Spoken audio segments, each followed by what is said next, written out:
Les corps policiers devaient se rendre hors de Gatineau pour se pratiquer. Même chose pour les amateurs d'armes à feu qui désiraient pratiquer leur sport. L'idée de bâtir le centre intérieur le plus moderne au Québec a fait son chemin. Pari risqué, pas pour Yves Charon et ses associés. Après 4 ans d'études et de travail acharné, le tout associé à une demande grandissante de la part de la population, le centre de tir intérieur de l'Outaouais a ouvert ses portes il y a 3 mois. C'est un manque qu'il y avait dans la région. Si on prend l'exemple de la région de Montréal, je sais que la population est plus qu'ici. Il y a à peu près 7 champs de tir intérieurs. Ici, dans la région, il faut aller sur le côté ontarien. On a fait faire une étude de marché et le potentiel était là, la demande était là. Il y a beaucoup plus de personnes qu'on pense que des armes à autorisation restreinte.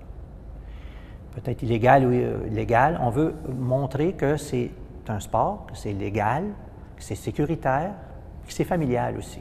Il y a beaucoup de couples qui viennent. C'est un beau loisir. Pour plusieurs personnes, une arme à feu est synonyme de danger et son maniement n'est aucunement un sport. Le point d'ordre du centre est la sécurité avant tout. Impossible de se promener partout dans le centre avec une arme à feu dans les mains.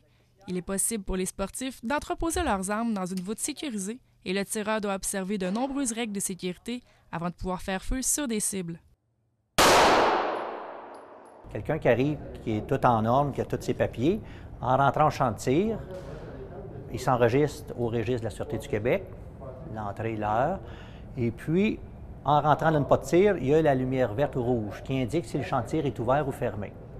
Comme présentement, elle est verte, on est en dedans, il n'y a pas de tir. Okay? Ensuite de ça, l'officiel de tir va venir le voir, va lui demander quel calibre il tire, puis il va le situer dans un pas de tir adéquat.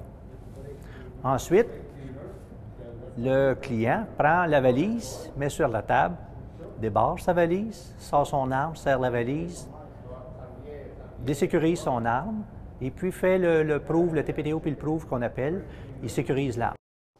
L'agrandissement du centre fait partie des nombreux projets qui sont sur la table. Présentement, les corridors de tir sont d'une longueur de 25 mètres. Les propriétaires souhaitent augmenter le corridor à une distance de 100 mètres.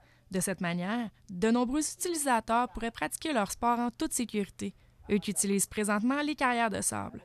Pour l'année 2014, les propriétaires du centre souhaitent continuer de faire découvrir ce sport à un plus grand nombre de personnes. Dans nos projets futurs, on a sur la table un projet pour un champ de tir de 100 mètres intérieur.